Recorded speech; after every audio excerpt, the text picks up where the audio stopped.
Gracias, doctor Juan, por habernos acompañado esta noche. Vamos a continuar entonces con nuestro segundo y último invitado de la noche, que nos va a compartir la última ponencia del día. Recuerden que este cuarto seminario internacional de cannabis medicinal es una iniciativa de la corporación CLACE, Centro Latinoamericano de Educación e Investigación CER, de la ciudad de Pereira, Colombia. Es apoyada por el Programa Nacional de Concertación Cultural del Ministerio de Cultura de Colombia, y tenemos una serie de organizaciones aliadas: la Corporación Déjalo Ser, Neurocicla, Adriana Morales Franco, Neuropsicología, la empresa Neotrópico. Y tenemos entonces nuestro segundo invitado de la noche, al que le damos la bienvenida. Él es el doctor William Zambrano, de la ciudad de Bogotá. Es médico de la Pontificia Universidad Javeriana de Bogotá, candidato a máster en epidemiología en la Universidad del Rosario de Bogotá, en convenio con la Universidad CES de Medellín, Colombia. Buenas noches, doctor William, y bienvenido. Buenas noches, Víctor. Muchas gracias. Excelente presentación la del doctor Juan Locke. Definitivamente creo que fue muy acertado en muchas de las cosas que dice. Definitivamente la medicina no son solamente los fármacos. Definitivamente nos hace falta más integrar esos abordajes no farmacológicos en nuestra práctica clínica. Y bueno, muchas gracias por la invitación. Es un gran gusto para mí poder hacer parte de este espacio. Gracias a la Corporación CLACE y a todos los organizadores y asociados. Voy a compartir mi pantalla. Por favor, confírmenme si la ven.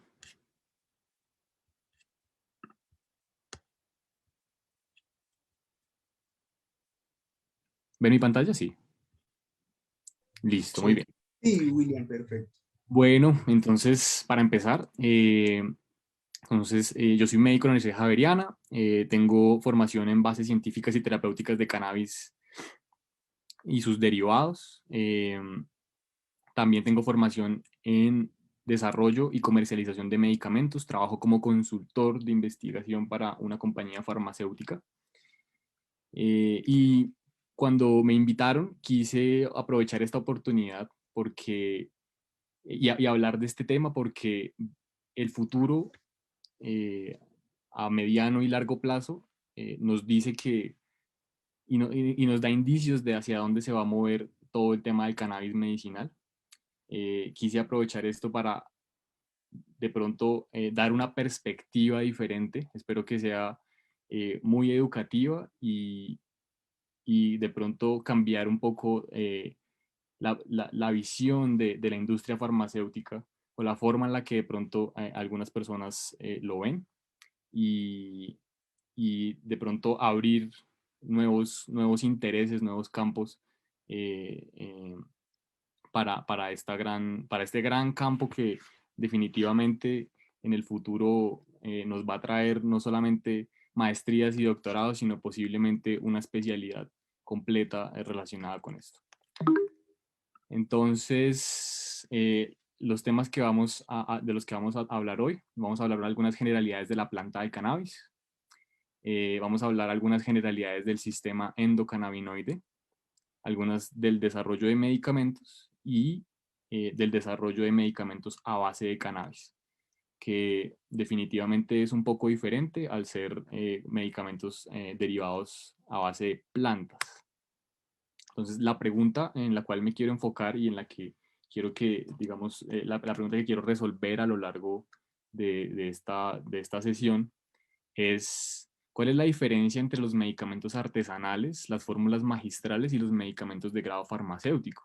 Porque a veces no es tan claro, no es tan claro ni para los pacientes ni para los médicos la diferencia entre estos productos. Entonces, la idea es como dejar un poco más claro los procesos, las diferencias en composición, en dosificación, y por supuesto algo de lo que hablaron ayer, de los ensayos clínicos, de la información clínica, y por supuesto vamos a hablar de cómo es que se genera toda esta evidencia los retos que hay, las dificultades y, digamos, las diferentes perspectivas que tenemos en en esta ciencia. Para empezar, pues esta es una planta de cannabis. A veces las personas no conocen bien una planta de cannabis, a veces ni siquiera los mismos médicos han visto una en su vida, entonces es muy importante conocer, ver la planta. Estos son, digamos, algo básico para poder empezar. La planta de cannabis tiene diferentes propiedades terapéuticas basadas en evidencia científica. Sin embargo, esa evidencia científica es heterogénea. Vamos a encontrar investigación preclínica, es decir, que no es en humanos, que va a ser sobre todo en modelos en laboratorio, con células o en modelos animales. Y muchas de las afirmaciones que se hacen sobre la planta y los compuestos de esta planta son basados en ese tipo de investigaciones. No es que esté mal, sin embargo, eh, digamos que hay limitaciones al momento de extrapolar esa información, porque incluso no solamente sucede con los derivados de cannabis, sino con muchos otros compuestos. Vamos a ver que a veces en los estudios preclínicos encontramos, digamos, algún efecto prometedor, y cuando lo llevamos a ensayos clínicos, resulta que no era tan maravilloso como lo pensaban. Entonces, esto ocurre en todos digamos, los productos, tanto derivados de cannabis como sintéticos, o de otras plantas. Entonces, es algo muy importante a tener en cuenta, y es muy importante que tanto los médicos como los pacientes tengan esto en cuenta. Encontramos que digamos que popularmente se conocen variedades de cannabis. Se conoce la famosa sativa, índica y ruderalis. La sativa, muy conocida por sus efectos euforizantes. La índica por sus efectos sedativos y relajantes. Y ruderalis porque esta planta no necesita estímulos lumínicos para florecer. Resulta que cada una de estas variedades, como lo menciono, tienen diferentes características. La planta de cannabis necesita, digamos, en general 18 horas de luz durante la primera fase del vegetativo, y para la floración 12 horas de luz y 12 horas de oscuridad. Esta variedad ruderalis es diferente porque no necesita estímulos lumínicos. Entonces, digamos, algunos de los cruces que se hacen con lo que uno encuentra, eh, con esas famosas autoflorecientes, es que son cruces con esta variedad. Sin embargo, para la ciencia, esto no es tan así, esto no es de esta manera. Para la ciencia, conocemos cannabis sativa. Entonces, cuando uno busca investigación, artículos de investigación en revistas científicas, solamente va a encontrar cannabis sativa.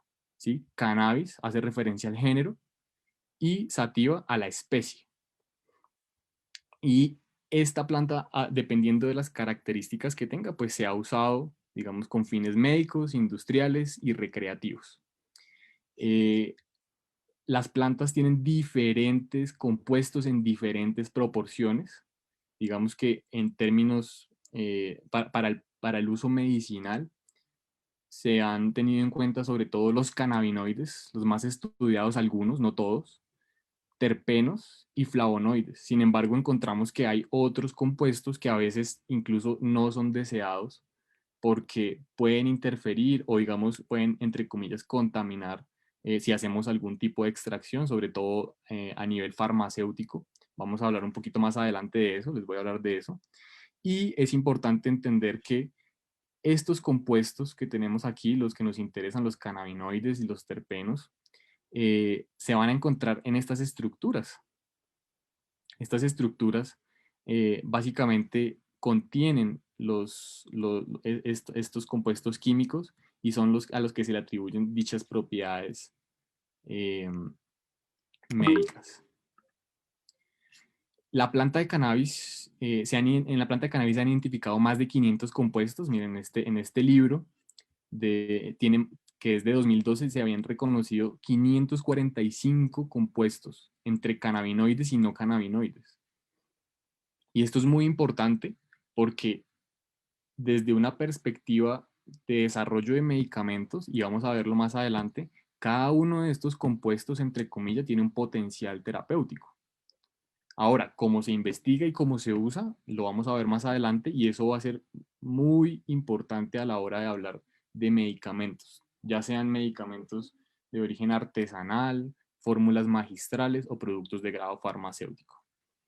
También es importante mencionar que los cannabinoides no solamente se encuentra el THC, sino que también se encuentra el THC en forma ácida. Cada uno de los cannabinoides se encuentran en forma ácida, incluso hay algunos que se encuentran en mayor proporción que otros. Y esto, digamos que esto es algo muy importante porque actualmente se están estudiando las propiedades terapéuticas de esos compuestos. Por ejemplo, el THCA parece no tener efectos psicotrópicos, entonces, y sí tener propiedades terapéuticas muy útiles, pero vamos a ver, digamos, qué dice la investigación con el tiempo. Y estos compuestos, digamos que tienen el potencial de modular el sistema endocannabinoide, como muy bien lo explicó el doctor Juan Loca hace un momento. Entonces tenemos los cannabinoides, son una gran cantidad de compuestos y digamos que debido a lo que ya conocemos de la historia de la prohibición del cannabis y el desarrollo de la ciencia como se ha dado, digamos que la investigación ha sido muy limitada. Sin embargo, el THC y el CBD son sin ninguna duda los cannabinoides más estudiados, pero no los únicos. Vemos que hay más de 100 cannabinoides, 104, 112, dependiendo de donde uno revise, va a encontrar más o menos cannabinoides. Eh, y cada uno de estos puede tener una posible aplicación clínica o posible uso en diferentes condiciones. Entonces esto es muy importante porque a veces cuando se habla de cannabis medicinal se piensa de una vez en THC y CBD.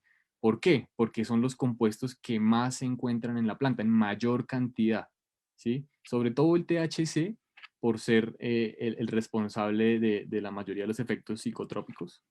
Sin embargo, sin ninguna duda, el potencial terapéutico no es exclusivo de estos. Entonces, es algo muy importante tanto para médicos como para personas interesadas, investigadores, pacientes, entender que esto es, digamos, algo que puede llevar a desarrollar gran cantidad de medicamentos y de ahí el gran interés sobre esta planta. Esto solamente para ilustrar que muchos de los compuestos de la planta son derivados, por ejemplo, del CBG, el THCA, el CBCA y muchos otros compuestos son derivados de algunos de estos compuestos que se encuentran en mayor cantidad. También tenemos los terpenos, que son, digamos, el grupo más grande de compuestos químicos en las plantas. Son los que otorgan algunas propiedades organolépticas, tanto olor, sabor, no solamente en el cannabis, sino en otras plantas. Y se conocen alrededor de 20.000. Sin embargo, en la planta de cannabis se han identificado alrededor de 200. Y cada uno de estos compuestos tiene propiedades potencialmente terapéuticas. Yo insisto con el potencialmente terapéuticas porque es que vamos a ver que cuando uno hace una afirmación sobre cómo funciona algo, sobre si un compuesto tiene realmente un efecto terapéutico, es algo complejo de probar, ¿sí? Con el modelo, digamos, con el digamos, como en línea con el modelo actual, el paradigma actual de la medicina, que es medicina basada en la evidencia.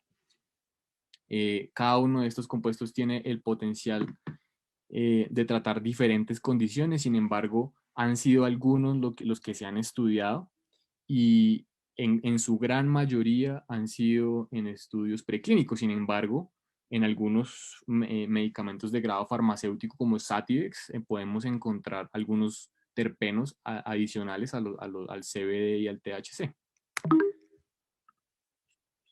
También tenemos otros compuestos, que son los flavonoides.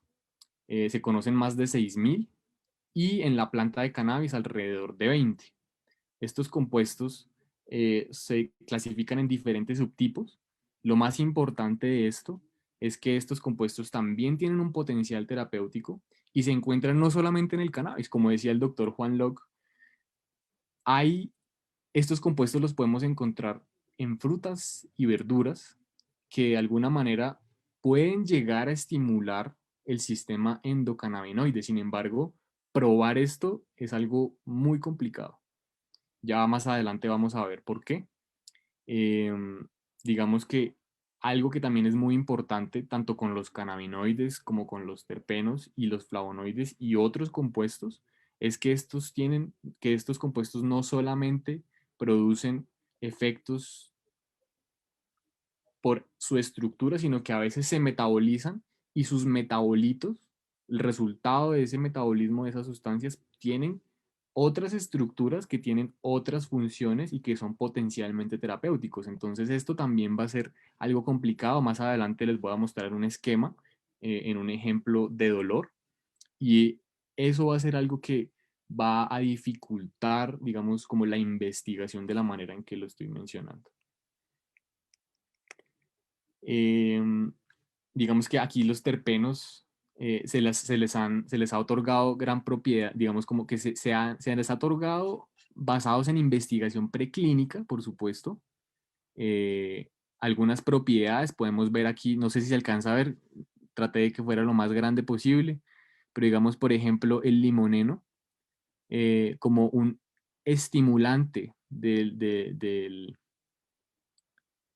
sistema inmunológico y aquí podemos encontrar, digamos, como la sinergia que posiblemente hay. Más adelante vamos a hablar de esa sinergia, porque a veces pensamos que solamente puede haber efectos sinérgicos y no es así.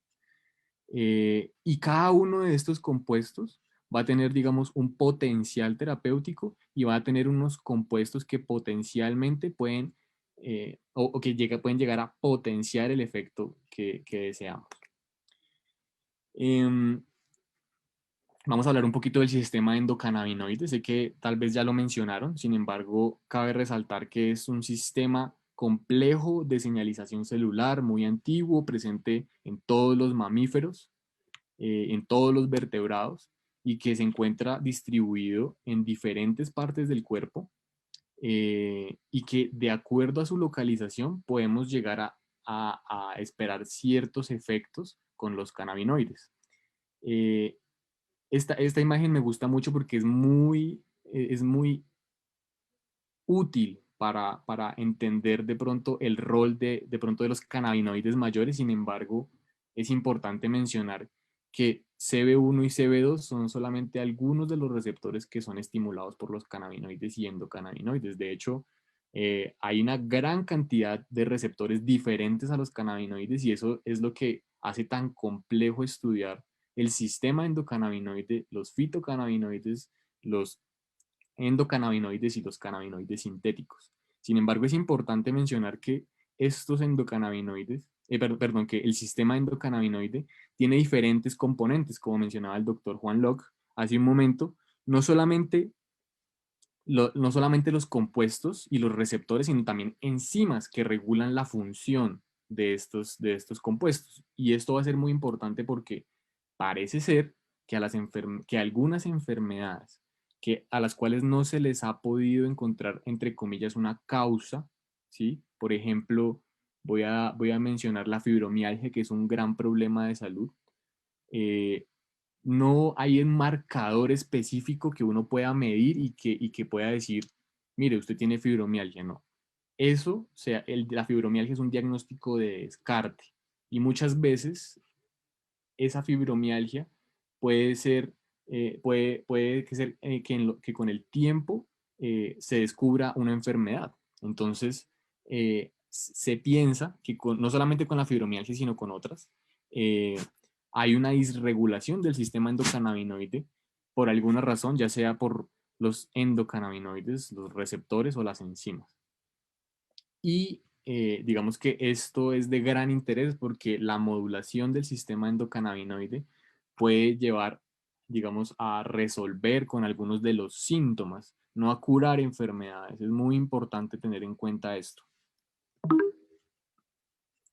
Entonces, como habíamos mencionado, tenemos los endocannabinoides que son producidos en el cuerpo, algunos muy conocidos, los fitocannabinoides que son derivados de la planta y los cannabinoides sintéticos. Aquí es algo muy importante que hay que mencionar, es que cuando los compuestos son exactamente idénticos, se tiende a pensar que los cannabinoides sintéticos, digamos, son más peligrosos que los fitocannabinoides y de alguna manera sí y no. Si son estructuralmente idénticos, no tendría por qué, digamos, si utiliza un derivado de THC aislado o de CBD, pues un cannabinoide sintético estructuralmente igual no debería ser muy diferente. Sin embargo, cuando uno revisa la evidencia, encuentra algunas cosas muy interesantes.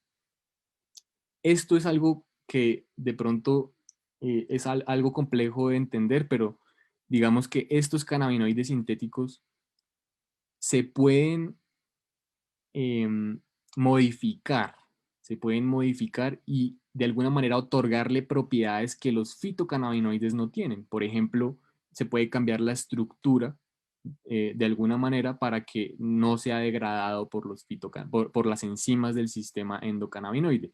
Es solamente por mencionar un ejemplo. Sin embargo, esto es algo que está en desarrollo, que está en investigación y que requiere gran cantidad de recursos, tanto humanos como en conocimiento, como en dinero, como en tiempo, en instalaciones. O sea, se requiere una gran cantidad de cosas sucediendo al mismo tiempo y esto es algo que pues se va avanzando lentamente y posiblemente vamos a ver que en los siguientes 10, 20 años vamos a encontrar algunos medicamentos nuevos, algunos a base de fitocannabinoides y otros a base de cannabinoides sintéticos.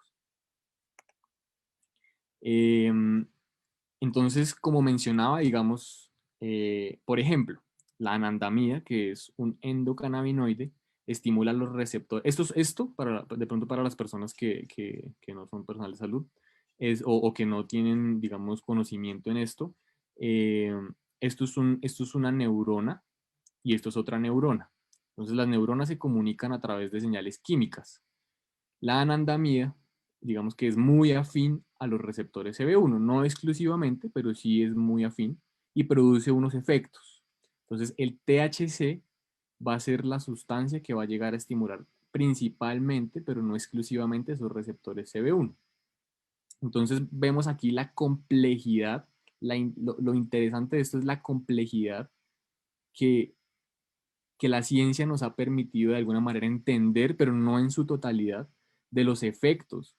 Y esto es exclusivamente en el sistema nervioso central, de cómo es que funciona la ciencia del cannabis en salud.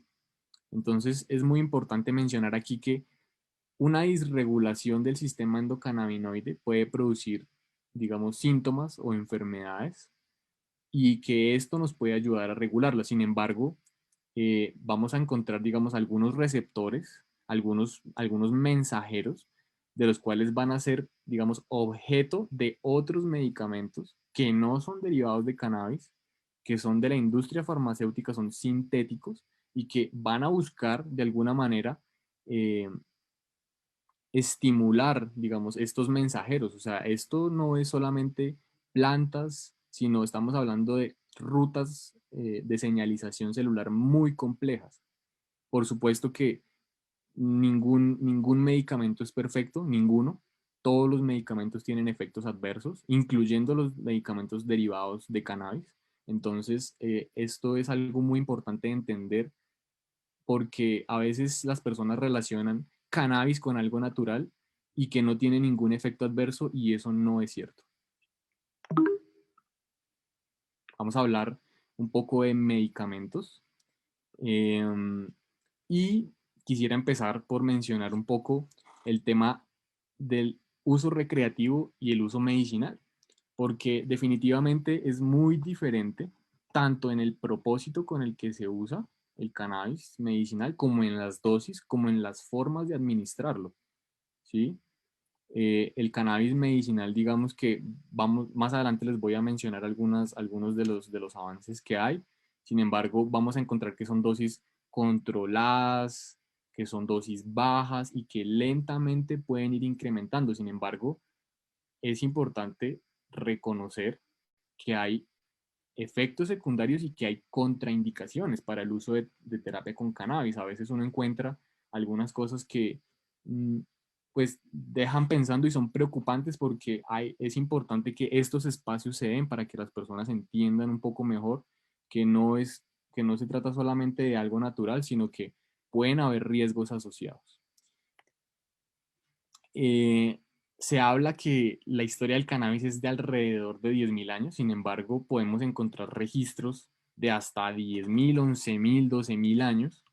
Y esto solamente para ilustrar un poco como ese recorrido que ha acompañado nuestra historia, la historia de la humanidad, y que de alguna manera ha permitido que hoy estemos en esto. Digamos que lo que les mencionaba al principio, el tema de las variedades, se debe principalmente a la ubicación geográfica de las plantas, porque dependiendo de la ubicación geográfica de las plantas, digamos que las plantas tenían ciertas características. ¿Por qué? Por el clima, por la luz, por de pronto algunas características que hacían que las plantas crecieran de una manera y de ahí parece ser que surgen todo este tema de las variedades de cannabis. Entonces, como les mencionaba, pues no solamente es 6.000 años, ni es algo nuevo, esto es algo que hace mucho tiempo, digamos, se ha venido utilizando a lo largo de nuestra historia. Sin embargo, cabe resaltar que a pesar de que es muy importante reconocer que hay sociedades que le han dado usos medicinales al cannabis. Sin embargo, a este momento y desde la perspectiva de la medicina occidental, basada en evidencia, digamos que ya debemos hacer las cosas de otra manera. Sin embargo, no hay que despreciar de ninguna manera los usos que le han dado diferentes civilizaciones a la planta. Es algo de gran importancia y podemos ver que, por ejemplo, después de la prohibición en los Estados Unidos, hubo algunas investigaciones que han hecho que hoy estemos aquí hablando de este tema. Entonces, no es algo nuevo, definitivamente esto es algo que es muy importante y que vamos a encontrar que hubo medicamentos, antes digamos que la medicina funcionaba de otra manera, o lo que conocemos hoy como medicina, que antes era un poco más holístico. eh, digamos que vamos a encontrar diferentes usos en diferentes presentaciones y vamos digamos que a valorar esto, pero es hora de pronto de verlo de otra manera. Hoy en día podemos encontrar en el mercado, eh, digamos, en la calle o en algunos lugares, aquí en Colombia, por ejemplo, en algunos, digamos, uno va por la calle y encuentra de pronto la persona ofreciendo cremas, ungüentos, gotas, cualquier tipo de derivado de cannabis, ¿sí? Y no hay que, nuevamente, no hay que menospreciar, digamos, como ese uso artesanal, porque de alguna manera la historia del cannabis medicinal está vinculada tanto a lo recreativo como, como digamos, a los derivados artesanales de cannabis, o sea, hechos en casa, sin ningún tipo de rigurosidad metodológica y científica para su producción.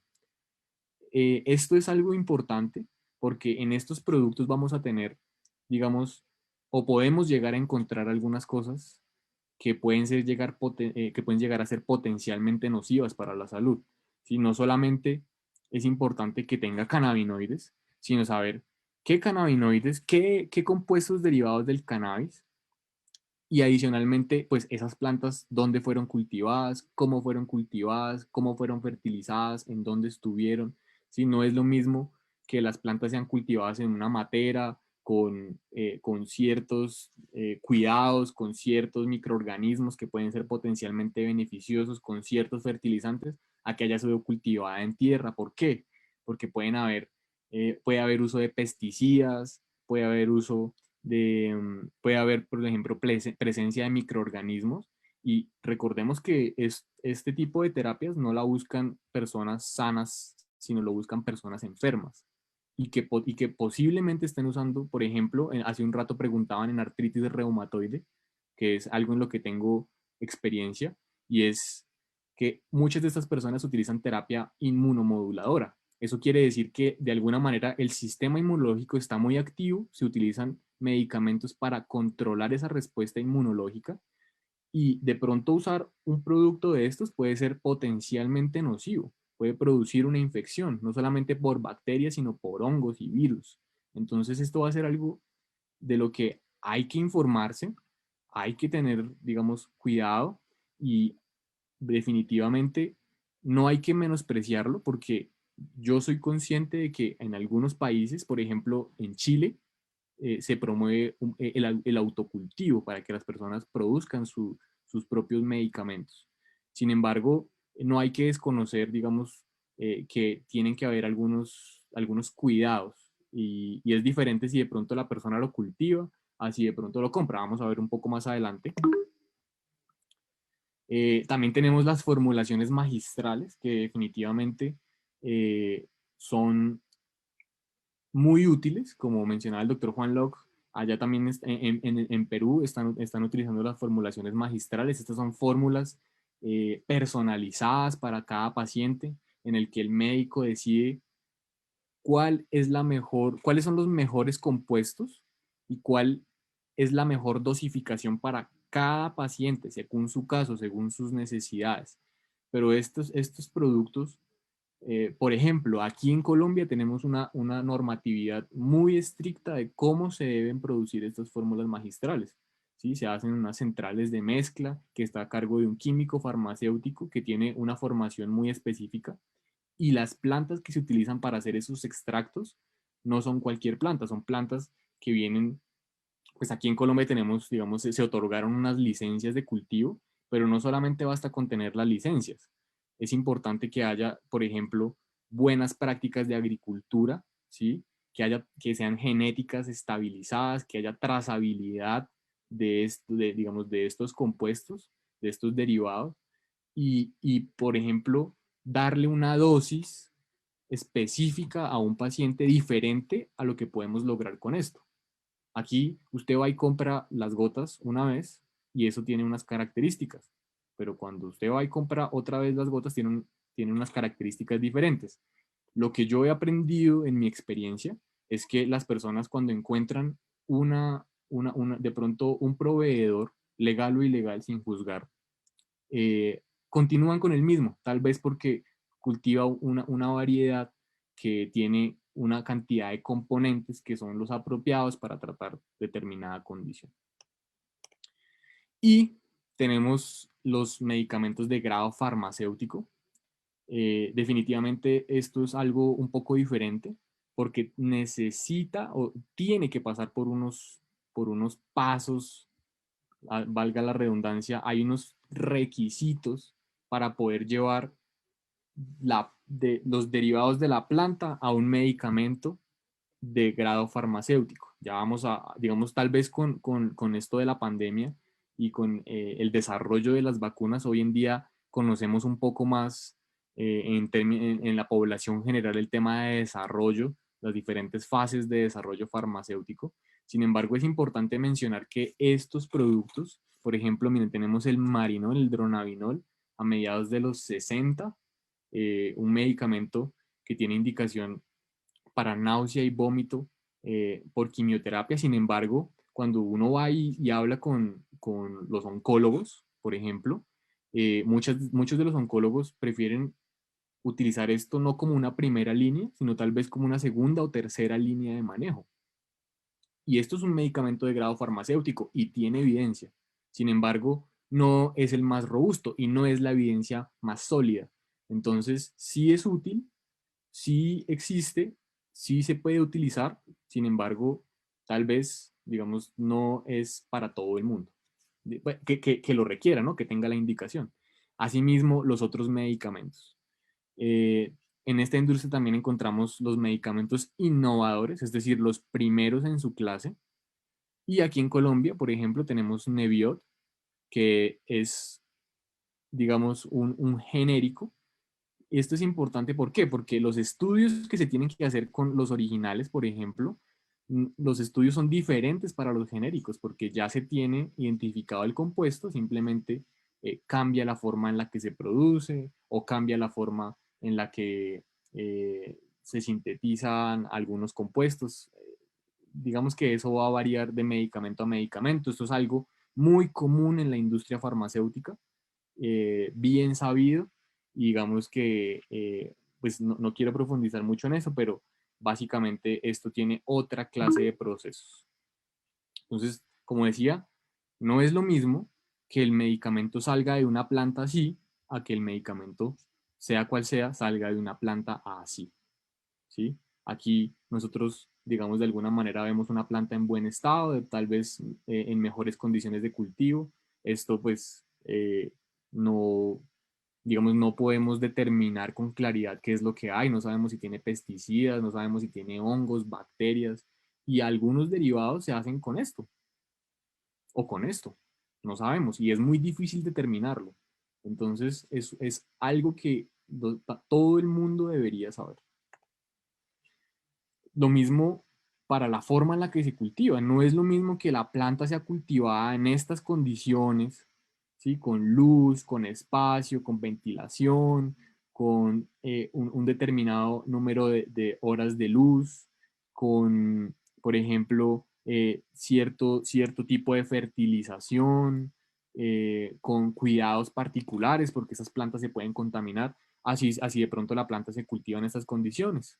Es muy diferente, son muy diferentes los resultados que podemos obtener. Otra cosa que es muy relevante es, por ejemplo, que para estos productos se necesitan procesos de estandarización.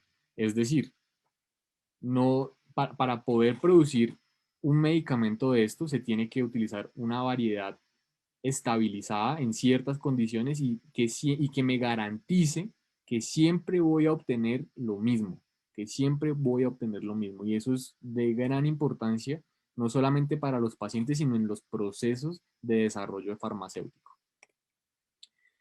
Entonces, como mencionaba, digamos, hay diferentes niveles, digamos, de evidencia.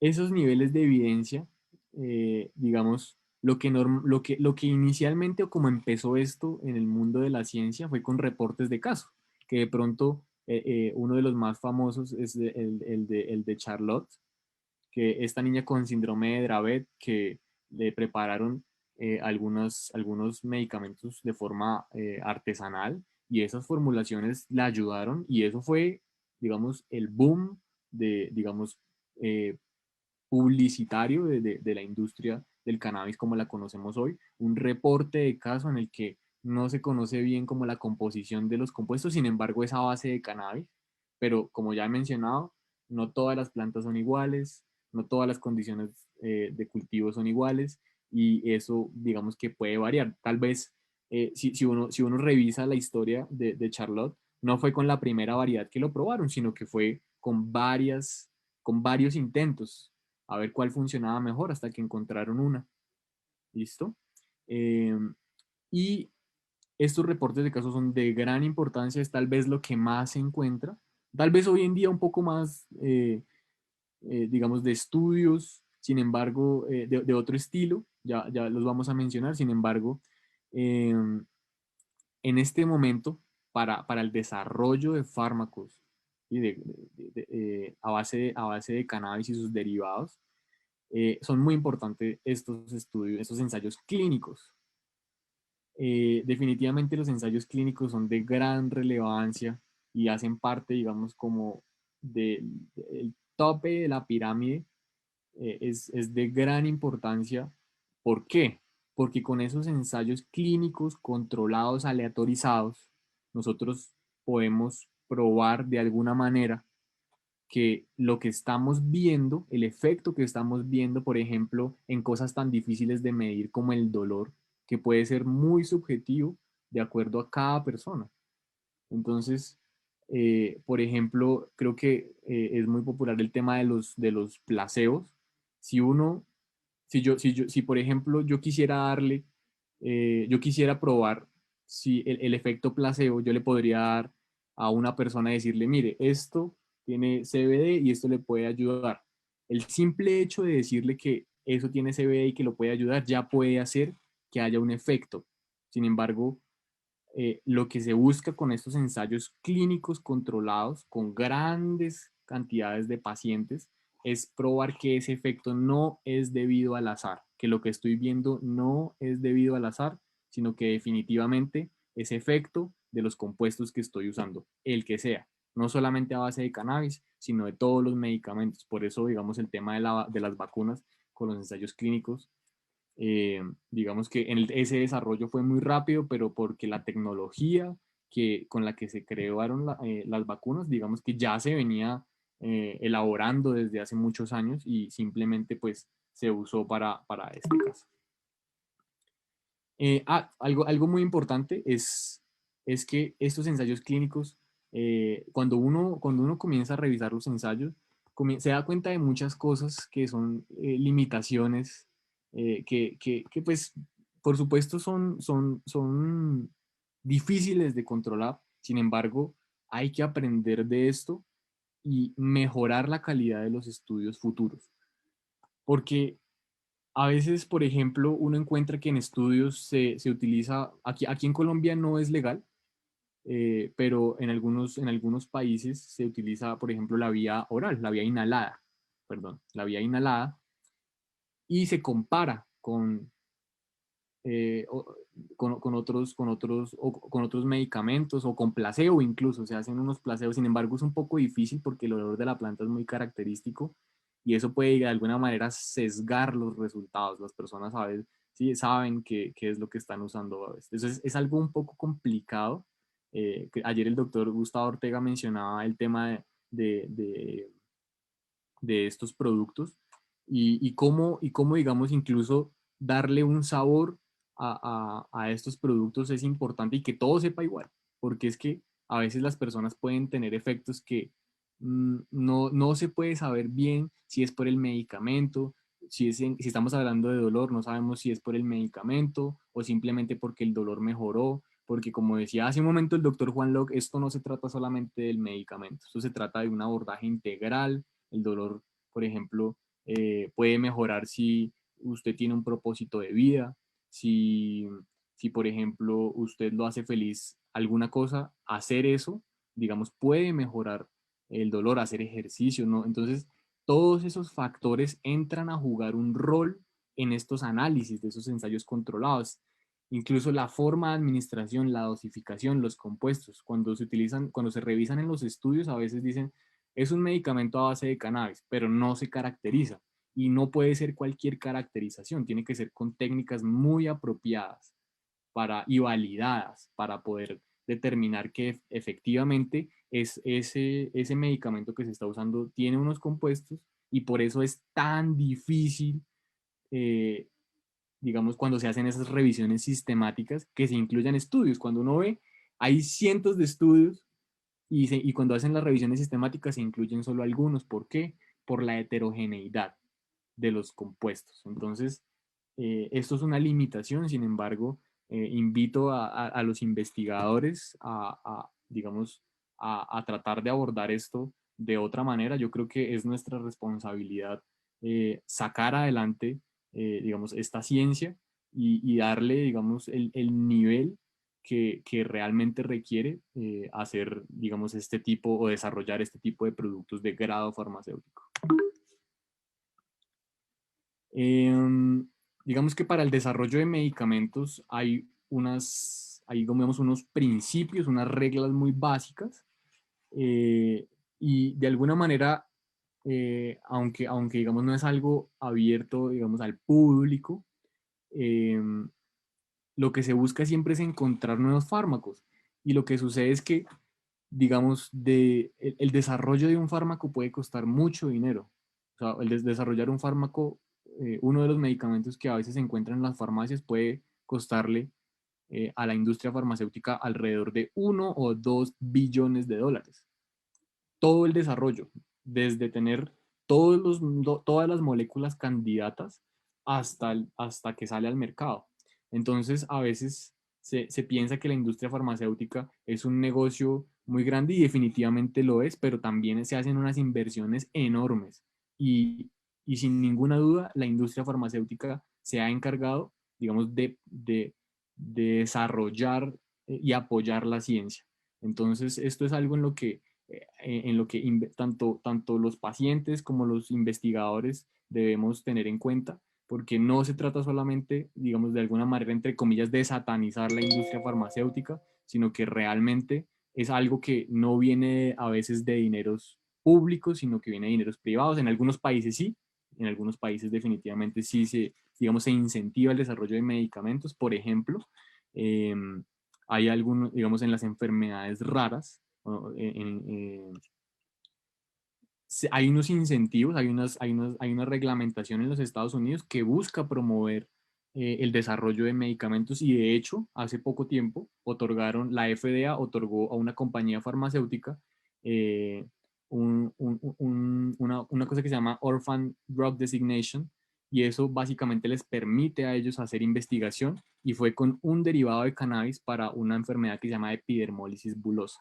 Entonces, esto es algo muy importante porque a veces no lo vemos, pero definitivamente la industria farmacéutica digamos, ha tenido un rol muy importante en el mundo como lo conocemos hoy, ¿sí? En temas de salud, en la cantidad de medicamentos que usamos, digamos, en desenlaces en salud. Y esto es algo que de pronto vale la pena que todo el mundo conozca. Em, el propósito de los estudios es, sin ninguna duda, inicialmente probar la seguridad. La seguridad de los medicamentos es muy importante. Por eso les mencionaba con los medicamentos artesanales que de pronto el tema de la seguridad no es digamos, algo que es tenido en cuenta. Y después de que se ha probado la seguridad, se prueba la eficacia. Sin embargo, a veces probar esa eficacia es algo muy complicado porque, por ejemplo, no es lo mismo utilizar un compuesto en una persona que tiene artritis reumatoide, por ejemplo, CBD, en personas que tienen artritis reumatoide. Yo voy a hacer un estudio con pacientes que tienen artritis reumatoide. Entonces, resulta que hay personas que tienen mayor actividad de la enfermedad, que tienen más tiempo con la enfermedad, que han usado cierto tipo de fármacos y eso va a hacer que mis análisis cambien, la forma en la que yo interpreto la información cambie, porque si yo interpreto todo de la misma manera voy a llegar a conclusiones erróneas. Hay varios pasos, digamos, así como a grandes rasgos que quise traer, porque considero que es muy importante, y es que los medicamentos no se desarrollan para una cantidad de enfermedades, sino que se decide un compuesto para una enfermedad. Entonces, los estudios que se hacen siempre se hacen de esa manera, un compuesto para una condición.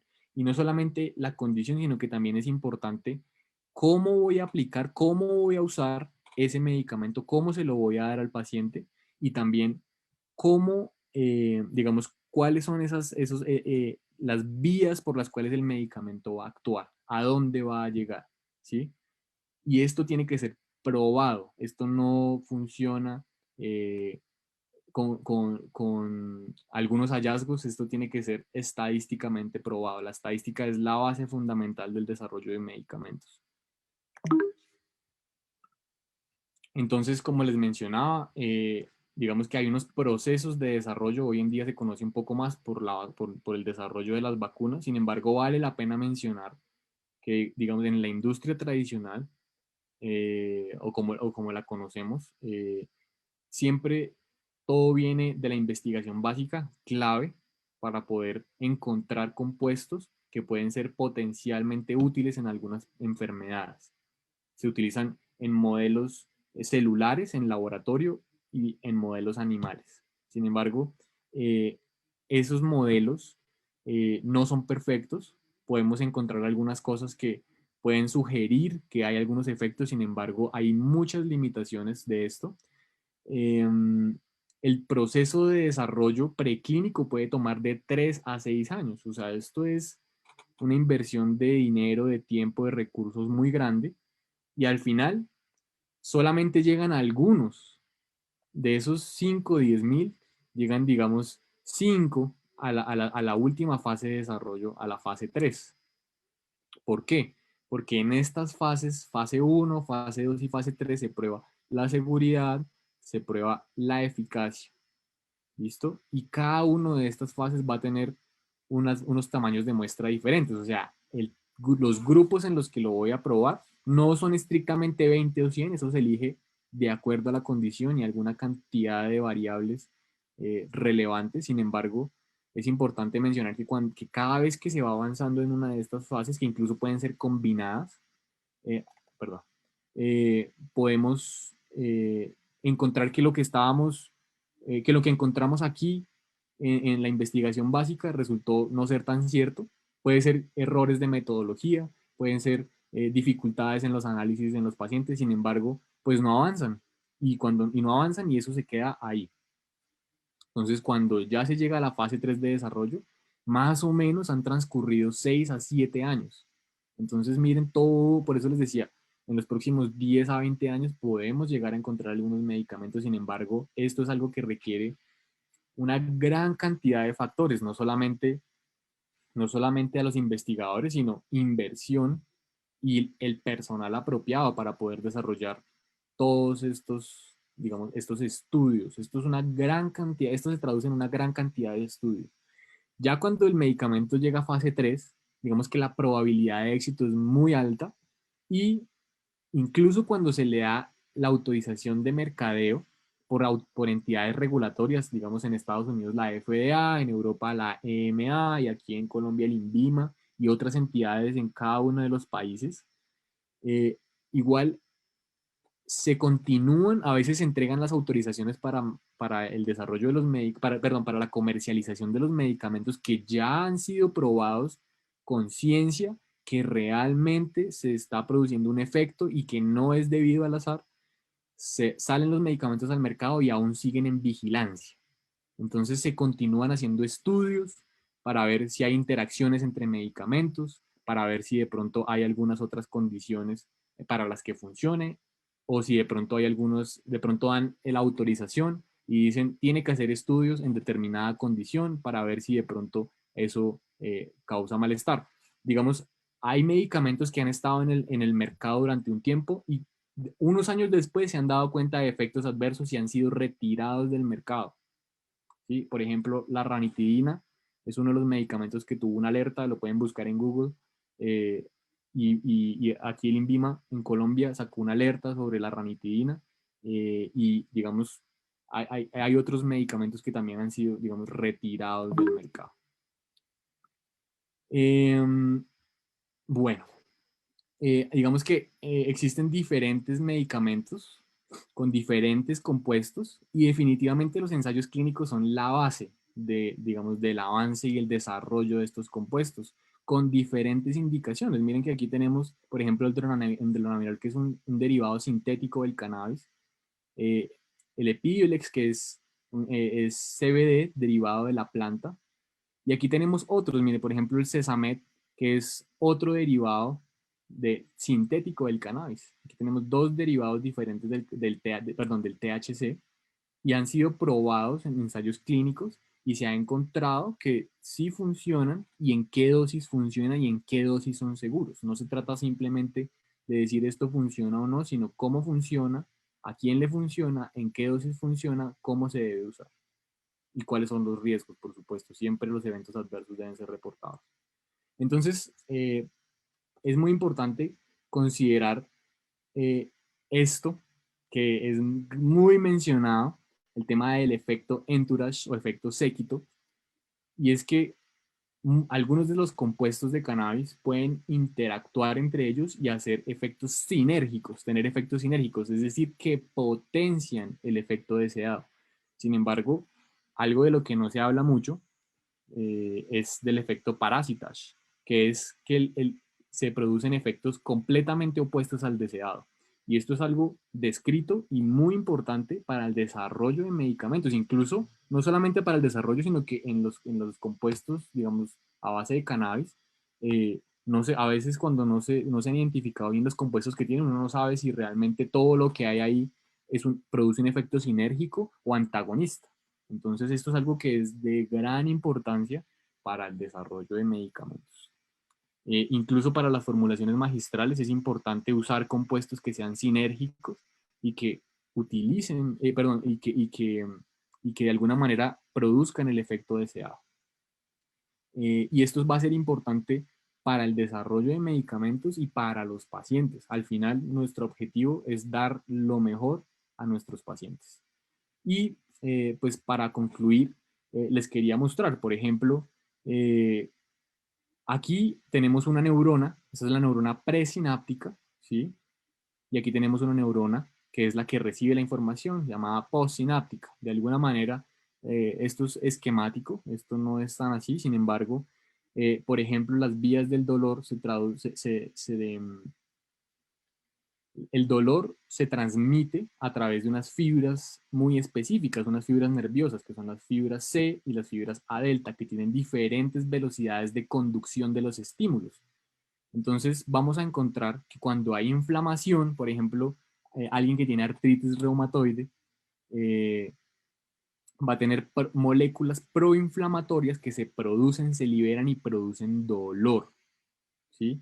Entonces salen estos medicamentos que conocemos como antiinflamatorios no esteroideos y van a modular, digamos, esa inflamación, lo que se va a traducir en una disminución del estímulo y eso se va a traducir en mejoría del dolor. Pero los antiinflamatorios no esteroideos son solamente unos, también tenemos los opioides, también tenemos los medicamentos GABAérgicos y otra cantidad de medicamentos que pueden estar, digamos, relacionados con diferentes vías de la modulación y del dolor. Entonces, aquí tenemos también los cannabinoides, tenemos al THC principalmente, que ha sido los más estudiados, los más abundantes, y esto es algo muy importante porque el THC sí va a entrar a modular ese sistema endocannabinoide y va, digamos, a regular la liberación de compuestos aquí en esto que se llama la hendidura sináptica, es decir, si esta neurona está estimulando aquí y se están liberando muchos compuestos que van a traducirse en sensación de dolor, esto puede llegar, digamos, a reducir los niveles de calcio intracelular en esta neurona, disminuir la liberación de compuestos, de neurotransmisores que estimulan eso aquí y se va a regular la sensación de dolor. Entonces, esto es solamente por mencionar uno de muchísimos, de los cientos de posibilidades que tenemos y que debemos desarrollar con ciencia. Entonces, para concluir, la planta tiene es una planta de gran complejidad. Los compuestos tienen gran cantidad de potenciales terapéuticos. Comprender la fisiología, la composición química y el ciclo vital es clave para poder entender el rol del cannabis en las enfermedades. La investigación que se ha llevado a cabo con derivados de cannabis debe ser con toda la rigurosidad metodológica del caso. Y el uso terapéutico de cannabis es, como decía el doctor Juan Locke, solo una herramienta más. No es la solución, no es una cura, es una herramienta más que tenemos en nuestro arsenal para ayudar a nuestros pacientes. Muchísimas gracias. Me extendí un poquito, sin embargo, creo que esto es algo muy, muy, muy importante. Aquí están mi correo de contacto. Próximamente voy a lanzar mis redes sociales en donde voy a estar compartiendo información de valor y aquí tengo un código QR que pueden escanear con su teléfono, los va a llevar a un Linktree en donde tengo algunas cosas y en donde voy a publicar próximamente mis redes y mi página web. Muchísimas gracias. Muchas gracias, doctor William, por habernos acompañado esta noche en el segundo día del cuarto seminario internacional de cannabis medicinal. Es un gusto para nosotros tenerlo entre nuestros invitados. Vamos a hacer entonces rápidamente una rondita de preguntas, empezando por las personas que nos acompañan por Zoom. Hace un rato Mauricio Roballo preguntó qué efectos tiene el THCP y el CBDP en enfermedades autoinmunes y en el dolor. ¿Cuál es su función? Y bueno, realmente sobre THCP no he leído mucho. Definitivamente en THC sí, en THCA también. Como mencionaba hace un momento, digamos que el THC, ¿qué es lo que va a hacer el THC? El THC es un compuesto que es más afín incluso que la anandamida a estos receptores CB1. Entonces, cuando yo tengo un estímulo doloroso, por ejemplo, en artritis reumatoide, ¿qué es lo que sucede? El sistema inmunológico produce sustancias, reconoce patológicamente algunas, perdón, reconoce patológicamente algunos tejidos, en este caso las articulaciones sinoviales, y esas articulaciones sinoviales son las más móviles, por eso las más afectadas son las manos, las muñecas, los codos, los hombros, las rodillas. Eh, y esos estímulos van a ir a través de unas fibras muy específicas. ¿Qué es lo que pasa y por qué es importante esas fibras? Porque esas fibras llevan la conducción del dolor a una velocidad menor que, por ejemplo, la sensibilidad cuando usted, por ejemplo, al calor o cuando usted se toca. Es un estímulo que va a través de otra vía. Entonces, ¿qué es lo que va a hacer el THC? Ese estímulo llega, ¿sí? Porque está inflamado el tejido, va, digamos, entre comillas, hasta el cerebro. El THC, de alguna manera, lo que va a hacer es tratar de modular la interacción entre esta neurona y esta, que es lo que al final se va a traducir en dolor. Estos neurotransmisores se liberan en este espacio presináptico, estimulan unos receptores postsinápticos y eso va a ir a una parte muy específica del cerebro en donde se percibe el dolor. Lo importante de esto es que el THC lo que va a hacer es regular la liberación de estos neurotransmisores y eh, como estos receptores que están aquí van a dejar de recibir tanto estímulo, y no solamente por esa vía, aquí hace falta muchísimas cosas, aquí hacen falta las células de la glía, aquí hacen falta las enzimas, y hay otra cantidad de factores que influyen en esos estímulos. Entonces, lo que vamos a tener es una disminución de ese estímulo, una regulación, una modulación. Y básicamente puede ayudar. Sin embargo, vamos a encontrar que incluso para esto y para otro tipo de fármacos para el dolor no es del 100%. Incluso el efecto, el mejor efecto que uno puede llegar a encontrar en ocasiones es hasta el 30% de mejoría. Y como lo mencionaban ayer, ayer que mencionaban la escala análoga del dolor que va de 0 a 10, que es subjetiva además, ese 30% pueden ser 1 o 2 puntos, es decir, que a usted le duele hoy 7 y mañana le duele 5. Y eso puede ser por cuestiones de que usted hoy está más contento, de pronto comió algo que le gusta más, de pronto recibió una llamada que lo hizo feliz, de pronto una noticia. Entonces esto es algo que es complicado de medir. Sin embargo, se ha descrito, se ha encontrado y se ha probado que funciona, pero no es del 100%. Hay limitaciones. Muy bien, gracias, doctor William, y gracias a Mauricio por la pregunta. Muchas gracias por la Héctor Rosas pregunta, ¿qué efectividad se ha demostrado en la administración de cannabinoides vía tópica o a través de cremas o pomadas? excelente pregunta. Hasta donde sé, lo que he leído, lo que he investigado, la investigación está en proceso, ¿sí? Sé que en el mercado hay algunos productos ya parches que digamos que se pueden conseguir. Sin embargo, la evidencia disponible con la rigurosidad que les mencionaba, como con indicaciones específicas, en dosis específicas, y no es algo que haya eh, encontrado, la verdad. Eh, Sin embargo, espero que salgan productos y que podamos hacer investigación con esos productos para ver si podemos ayudar a algunos pacientes que tengan condiciones que lo ameriten. Pero hasta donde sé, nada muy riguroso.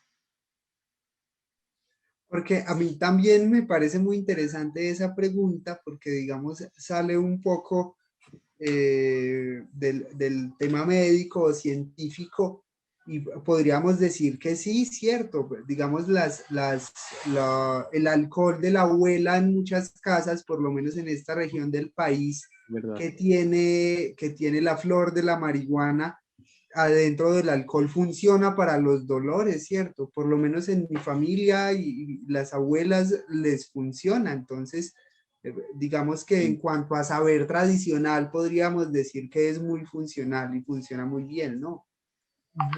Digamos que lo que les mencionaba, digamos que a veces pensar que algo va a funcionar puede ayudar. El simple, o sea, usted puede buscar efecto placebo y hay mucha información sobre efectos placebo. También hay efecto nocebo, ¿sí? Y eso es algo muy interesante, hasta donde sé, yo también lo he averiguado, porque cuando empecé, de hecho, esa era tal vez una de las cosas que me interesaba, porque era algo muy nuevo y era algo muy interesante, o todavía lo es. Digamos, la forma tradicional en la que se ha venido usando esto. Por eso yo no desprecio de ninguna manera, eh, digamos, los conocimientos tradicionales. Sin embargo, creo que hay que empezar a, a mirar con otros ojos la forma en la que usamos esto. Eh, Hasta donde sé, no hay una buena absorción por esa vía con alcohol en los tejidos, ¿sí? Pero, sin ninguna duda, hay gente que reporta que le funciona. Entonces, uno no puede despreciar de ninguna manera ese efecto. Muy bien, gracias, doctor William. Y vamos, ok, llegó una segunda pregunta, pero creo que alguien había encendido el micrófono, no alcancé a identificar quién fue. Si alguien quiere hablar e intervenir, encender su micrófono y hacer una pregunta o comentario, adelante.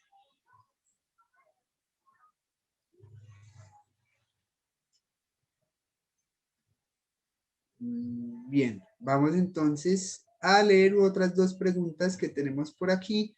Dice, Tiberio Alarcón dice, buenas noches, doctor. Para los deportes como natación a nivel de alto rendimiento, el uso de compuestos como CBD son buenos como preentrenadores o en bebidas energéticas. Eso es una excelente pregunta. Digamos que, bueno, yo hasta donde sé, y digamos, bajo, en mi criterio, en el mío personal, no es recomendable. El CBD debe ser considerado un medicamento. De hecho, por eso aquí en Colombia no se consiguen, digamos, productos alimenticios a base o con CBD. ¿Sí? No, no por lo menos en la industria legal. ¿Por qué?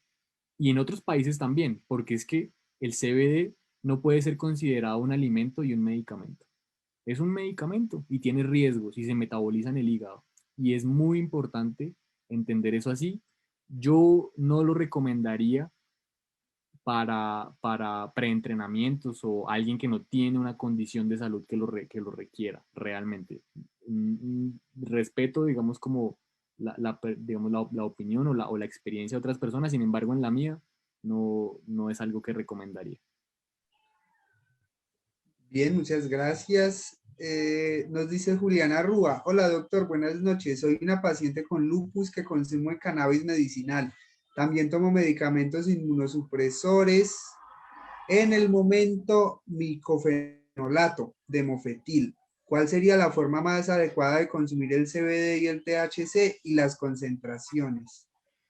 La Muy bien. interacción de cannabis con inmunosupresores puede crear efectos secundarios. Excelente pregunta, muchas gracias. Definitivamente, bueno, entonces empecemos. El micofenolato mofetil es un inmunomodulador.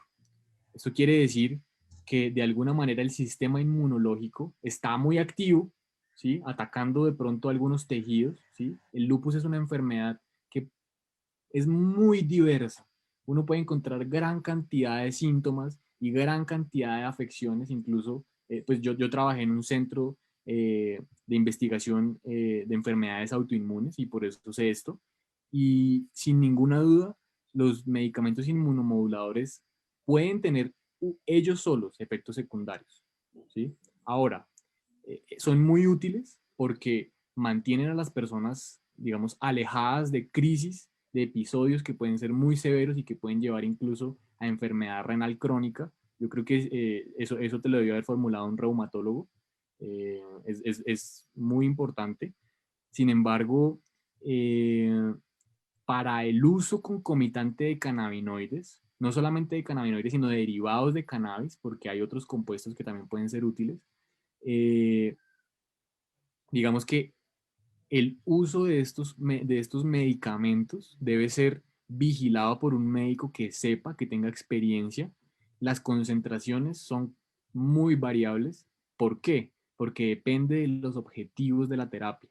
De pronto, lo que tú estás buscando es, por ejemplo, mejorar la calidad del sueño. De pronto lo que estás buscando es mejorar el dolor. No sé, porque la variedad de los síntomas del lupus es muy grande. Y eh, y es muy importante hacer exámenes, o sea, digamos, los derivados de cannabis deben ser considerados medicamentos y por supuesto, como lo mencionaban ayer, el doctor Gustavo Ortega, si tienen la oportunidad de ver esa presentación, no vi la otra, pero en esa él habló muy específicamente de esto, de las interacciones medicamentosas y, y lo que sucede es que básicamente muchos de los medicamentos se metabolizan en el hígado, entonces puede ser, no es que te vaya a hacer daño, pero que se requieran dosis muy bajitas para conseguir un efecto deseado. Entonces es importante que sea guiado por un médico con controles de laboratorio para asegurarse de que no hay ningún efecto adverso, sobre todo lesión de órganos, especialmente del hígado. Y la interacción es algo que probablemente sí se da. Sin embargo, pues es importante que hagas una consulta con una persona experta en cannabinoides y que tu reumatólogo esté al tanto de esto. Sin embargo, a veces es un poco complicado por lo que mencionaban, ¿no? Se considera a veces por algunos médicos dependencia y este tipo de cosas. Sin embargo, en mi experiencia, las dosis que se usan son muy bajitas. Una cosa es tener dependencia y otra cosa es tener abstinencia y hay que tener mucha claridad y a veces incluso los mismos médicos no tenemos claridad de algunos de esos conceptos. Eh, y por eso es importante que veas a alguien que realmente sepa sobre estas cosas y que te pueda guiar de manera apropiada para conseguir los objetivos terapéuticos y que sean, por supuesto, productos de alta calidad. ¿Por qué? Porque si de pronto los productos que estás usando tienen de pronto contaminantes por metales pesados, hongos, bacterias, puede haber, digamos, en algún momento una infección que te puede llevar a una hospitalización, por ejemplo. ¿Sí? Muy bien, muchas gracias, doctor William, entonces, por habernos acompañado esta noche en esta versión del Seminario Internacional de Cannabis Medicinal y gracias a todas las personas que estuvieron en Zoom y en Facebook Live atendiendo a esta invitación de la Corporación Clay. Aquí se termina entonces este segundo día del Seminario Internacional de Cannabis Medicinal. Muchas gracias, doctor William, por acompañarnos.